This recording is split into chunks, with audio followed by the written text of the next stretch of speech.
Good evening. I'm Pat Smith, and this is Inside Out. It's where we take you inside state, local, and federal government and nonprofits to bring that information out to you.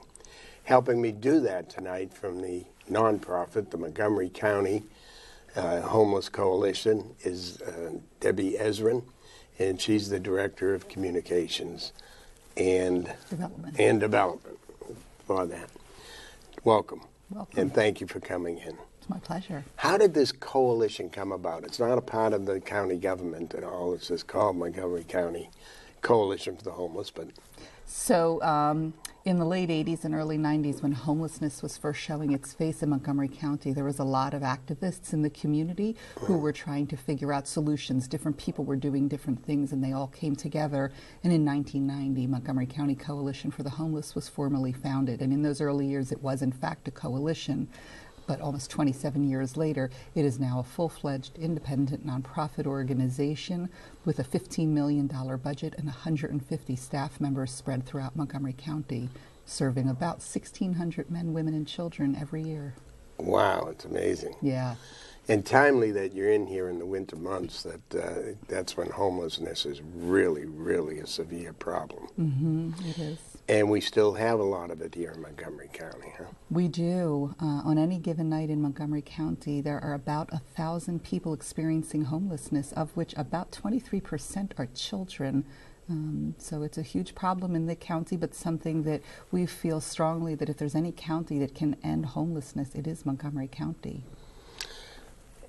It's hard to envision ending it because there's always someone else going through terrible time in their life and economic. So there's actually, in 2010, the federal government for the very first time created a federal strategic plan to end homelessness called the Opening Doors Plan. That plan is followed here in the county and within our organization. And what that plan said was, it defined for the first time what is ending homelessness, because you're right. There's never not going to be a situation where people encounter circumstances that cause them to lose their homes. So what it says is that ending homelessness means that it is going to be a rare, brief, and non-recurring experience. And that's the goal of the work we're doing here in the county. And that, we believe, is an achievable goal. Mm-hmm. So you have two types of, what are the emergency provisions of your program? So in our organization, there are two types of emergency shelter that we provide to people currently experiencing homelessness.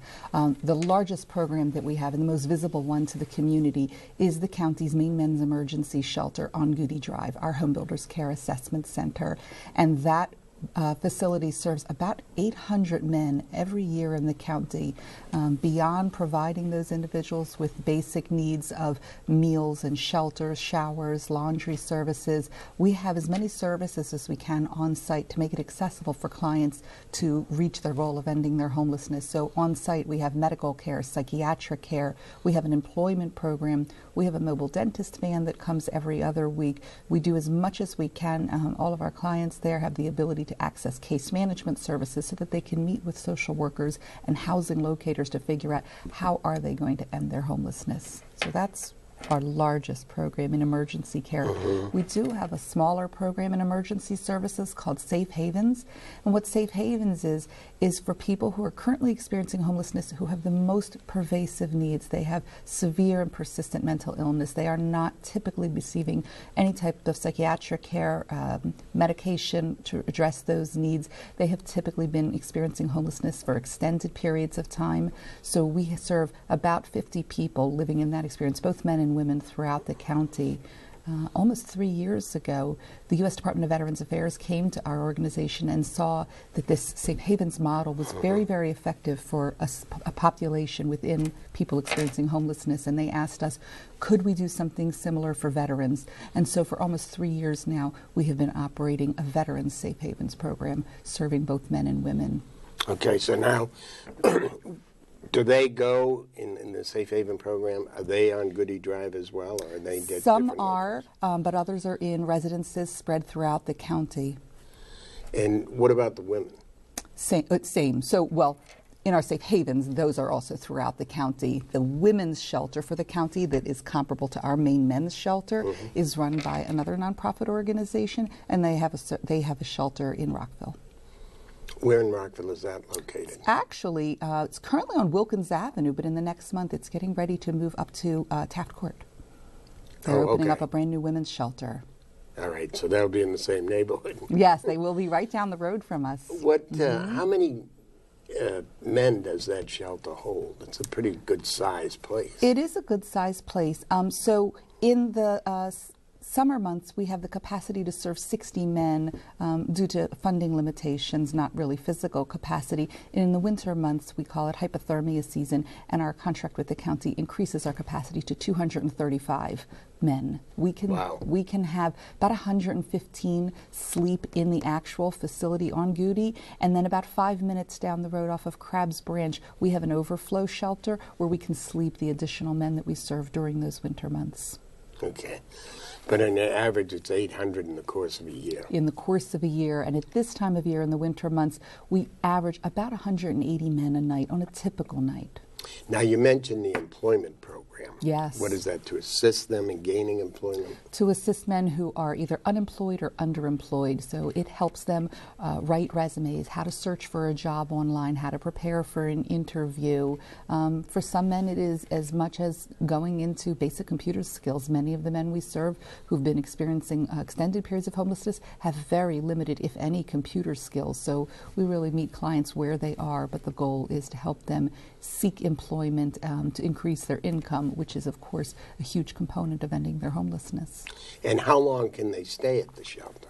There is no time limit in our shelter. Certainly we are trying to get men out as quickly as possible, but the challenge in the community for all people who are experiencing homelessness or at risk for it is lack of affordable housing. It is a huge barrier to ending people's homelessness. More and more of it being built now in Rockville, though, isn't there? There is, but if you think about what does it take in terms of income to be able to afford independent housing in this county, the average two-bedroom apartment in Montgomery County right now costs over $1,600 a month. If you are a person who's working a full-time job, earning minimum wage, and you are allocating 30% of your income towards housing, which is how all of us are told to budget, you can only afford $571 a month in rent, and that's the gap. That is a huge, significant barrier. If you are a single parent and you are trying to live independently with no form of government assistance for housing or any other services, you need to be able to earn $78,000 a year to afford housing, food, childcare, transportation, medical care. $78,000 for a single parent of 2 children is a lot of money. That is why people are experiencing homelessness in this county. So there is things being built, and there are things that people are doing.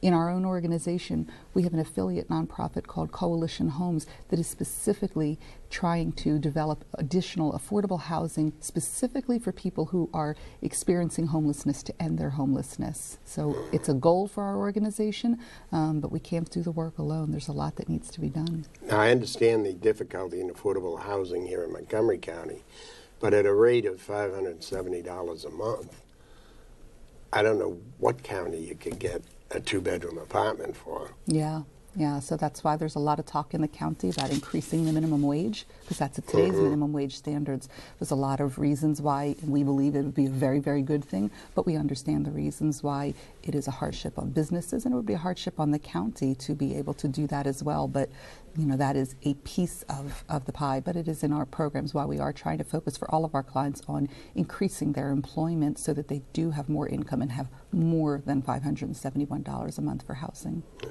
How successful do you feel you are in getting them employed?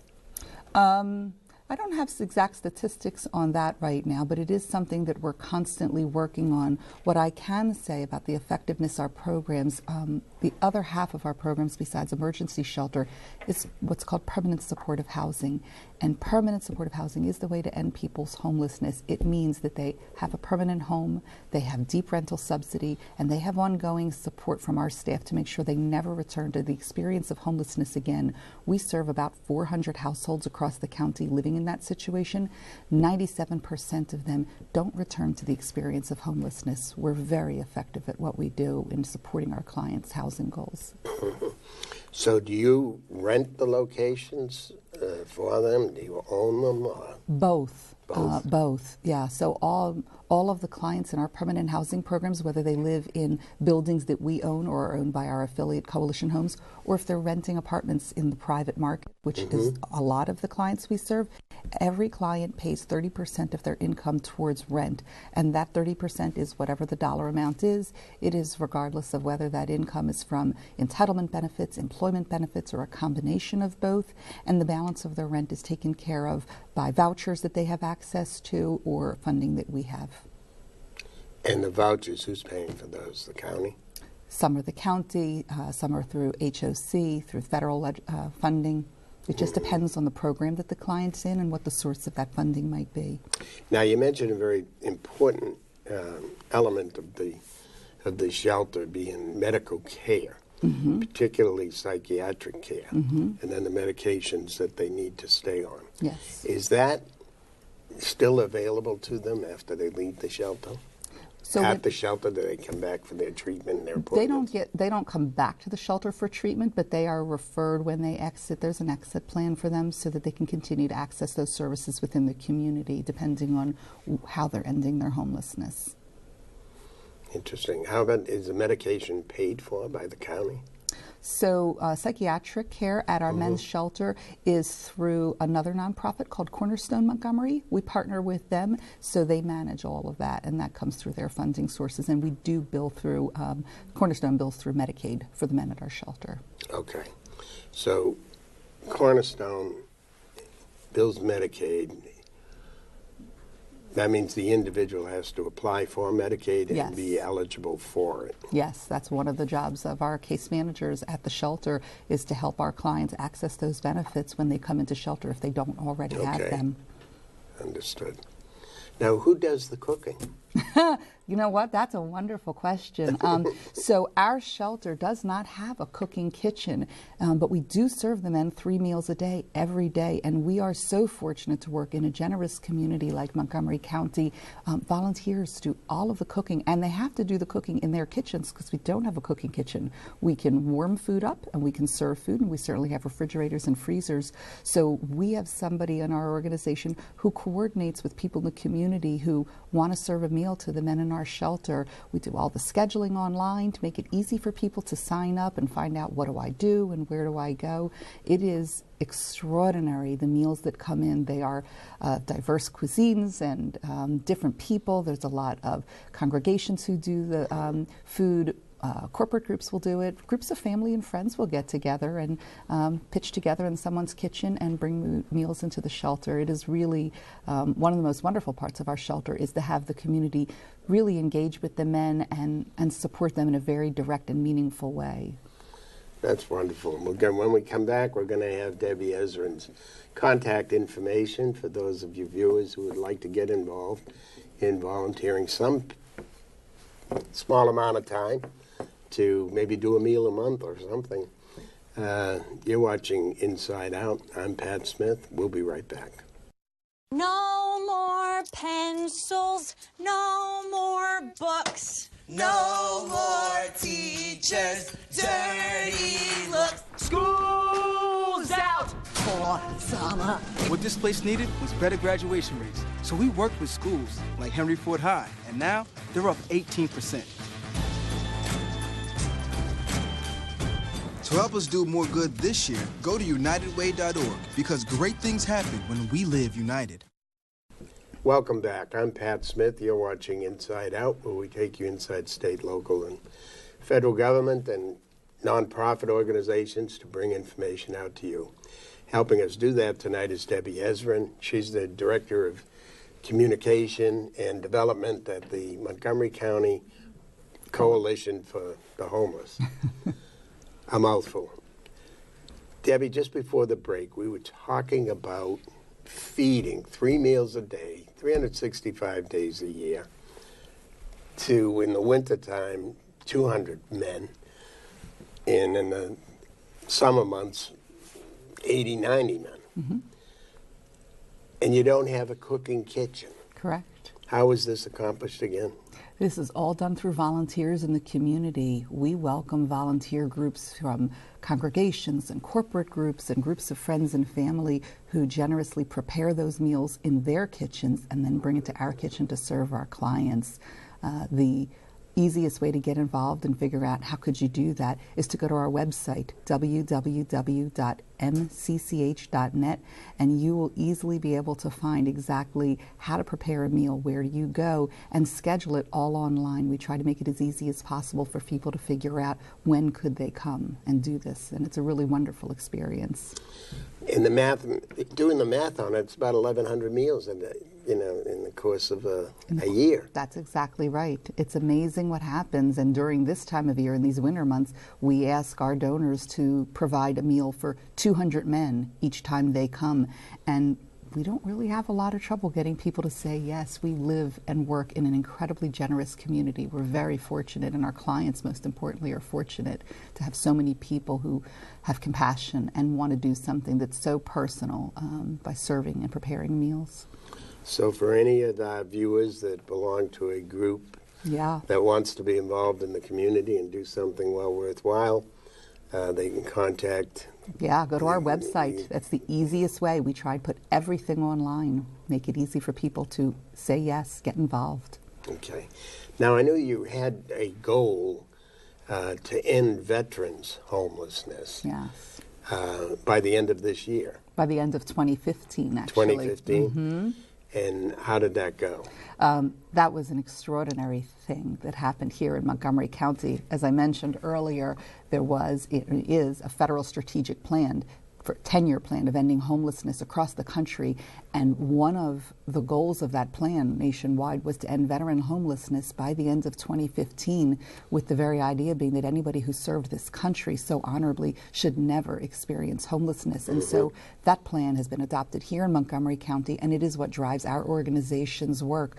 So that work wasn't done alone by our organization. It was very much done in partnership with Montgomery County government and the county executive's office and the council. It was done with our federal partners. Chris Van Hollen had an instrumental role in making vouchers available to certain veterans who were able to access those to provide housing to them. We were working very closely with Bethesda Cares and other nonprofits who were all focused on this singular goal. And what we learned from that experience was when you have the political will, which we did both at the federal and local level, when you have a sense of urgency, this defined deadline of the end of 2015, and you have an incredible community that partners with you, anything's possible. And so at the beginning of this year, January of 2016, we were here in Montgomery County recognized as being at that time one of just 4 communities across the country to achieve truly the end of veteran homelessness, which means that in any given moment, the county has the resources to meet the needs of people who will continue to. There will still be veterans who fall into the experience of homelessness, but what that goal says is there was a number, and the number was 6. At any given moment, Montgomery County can have no more than 6 veterans experiencing homelessness, but that all 6 of those individuals' homelessness would be resolved within 30 days because the county and our organization in partnership with the county has created a system where that's actually possible. We don't have people languishing, and that is a really wonderful tribute to veterans and something that all Montgomery County residents should be very proud of. We certainly know we are in our organization. That is great to hear that the veterans coming back and are not going to be left out on the street. I remember at one point, a few years back, but when it was Desert Storm in Iraq, that going down 16th Street by the Walter Reed Hospital, there were veterans all lined up on the sidewalk, homeless. Yeah, it's and it isn't just younger veterans that we were serving through those programs that we started. We provide veterans both emergency shelter through our Safe Havens program, but we also provide permanent housing for 28 veterans and their families so that we can continue to maintain this goal of no more veteran homelessness in the county. And the veterans we're serving are not just younger vets, and they're not just Desert Storm. We have a lot of Vietnam-era vets as well. Because if you think about it, right, in this day and age, we are now very aware of mental health issues and PTSD and all these things that challenge our veterans. it wasn't really something people talked about during that era. And so you have a lot of older veterans who've really been struggling for many, many years, and we are serving those individuals as well. So, great to hear. yeah, it's very exciting. Families and youth homelessness is another issue. Yes. How do you address that? It is another goal of that federal plan and that is now being adopted in the county. The county has a goal, and we as an organization are working towards ending family homelessness and youth homelessness by the end of 2020. It's going to take a long time. As of last January, when there was an annual census done in the county, there were 109 families with about 230 children experiencing homelessness. And we talked before about that single mom. That $78,000 figure is a huge problem and a huge barrier for families to end their homelessness. So there are things beyond our control that we can do, that the county has to do to help figure out how can we create more affordable housing. But within our organization, we are looking at additional programs and resources to figure out what can we do as an organization to help those families. We have a lot of programs in place already. We serve about 125 families, and we have really wonderful successes for our families. And things that are really meaningful in the long run. When you put children into permanent housing, it is exceptional how it can change the trajectory of their lives. So we have a permanent housing program in Gaithersburg called Seneca Heights Apartments. It's home to 40 single adults and 17 families. And one of our families moved in about a year ago after experiencing homelessness for a long time. And it's a single mom, and she has an 8-year-old daughter now. And when she moved into the program, by that time, her daughter had already been in 3 different schools. So this academic year that we're in right now, her daughter for the first time came back to a school that she'd been to before. And we were chatting with her recently, and this little girl said how excited she was. She didn't have to make new friends. And we know a lot about the economic impact on children, and poverty and homelessness.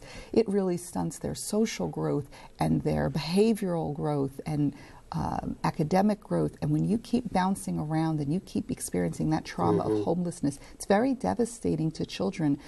Parents are left in difficult situations when they fall into the experience of homelessness, because while they might be living in temporary living situations, shelters, or couch surfing, and what they might do, their children are often bouncing around to different schools. It's very difficult. By contrast, a parent could choose to make sure their child stays in their home school, and we've had parents do that. But now they're spending hours a day on public transportation to get their children back to a home school. Makes employment very difficult. So a lot of the work we're focused on right now is really looking at those permanent solutions for families so that we don't have this intergenerational cycle of poverty. I understand what you're saying in the development, halting of development for a child who has to move around in all aspects. How do they do with nutrition and physical health? So our staff, they're really our program staff, they're the backbone of all of the services that we provide is our case managers. They work very hard to address all of the needs of the clients we serve, including the children. So in terms of nutrition, all of our clients are connected to MANA and other food pantries to make sure that they have those needs.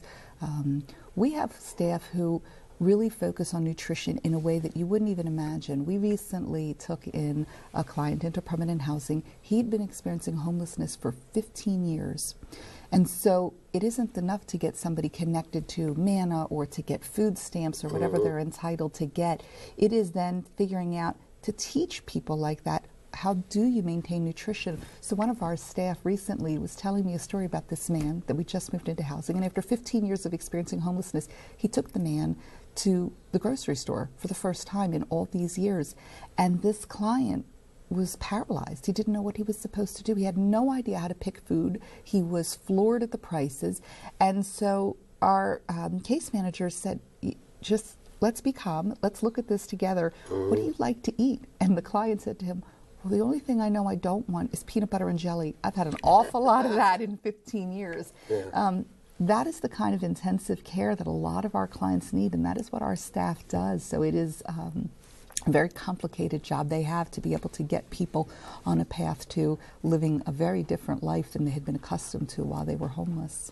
And how many employees do you have again? We have about 150 staff. Wow. Yeah. And your annual budget is? $15 million. What an undertaking. Yeah. Just in one of the most wealthy counties in the state, the country. Yeah, there's a lot of people who will say that to us, that they didn't know. They didn't know that there were people who are experiencing homelessness in the county. They might see it when they're in D.C. It's much more visible and a larger population in D.C. So it is very sad and unfortunate that in a county as wealthy as ours, that there are people who are literally living in the most dire of circumstances. Now, other than meal preparation that you need volunteers for, what other things can volunteers get involved in? So one of the things that we really encourage volunteers to do as well is collect household items, new household items. So when people like this man experiencing homelessness for 15 years, move into housing, they may not really have much of anything, clothes on their back, a few personal items, but if you move into a home and you don't have a bed to sleep on, you don't have linens for that bed, you don't have a roll of toilet paper, if you go into a kitchen and you've been getting all your meals for years, like a peanut butter and jelly sandwich in a food pantry, how are you going to prepare a meal for yourself once you do go to the grocery store? Do you have dishes? Do you have a knife? Do you have a cutting board? Do you have pots and pans? Do you have hygiene products? So we have a lot of donors who do a really meaningful work collecting those items so that we can distribute that to our clients and help ease their transition from homelessness into a home of their own. We recently finished our annual holiday gift drive, which was a wonderful experience to ensure all of our clients had holiday gifts. In the summer, we'll do a huge back-to-school drive. On any given day, we serve almost 300 children. So each year when we send them back to school, we want to make sure that they are there ready to learn with backpacks full of new school supplies and everything that they need to be successful in the school year. We also have a lot of volunteers who will come into our men's shelter to that employment program, and they'll mentor the guys. They'll help our staff, giving the guys advice on how to interview, helping them write those resumes and do all of those things to increase their employment status. Thank you again for being with us tonight, Debbie. Debbie Ezrin, the Director of Communications and Development with the Montgomery County Coalition for the Homeless. I'm Pat Smith. You're watching Inside Out here on Montgomery Municipal Channel, Thursday, Friday, Saturday, and Sunday at 7:30. Have a good evening.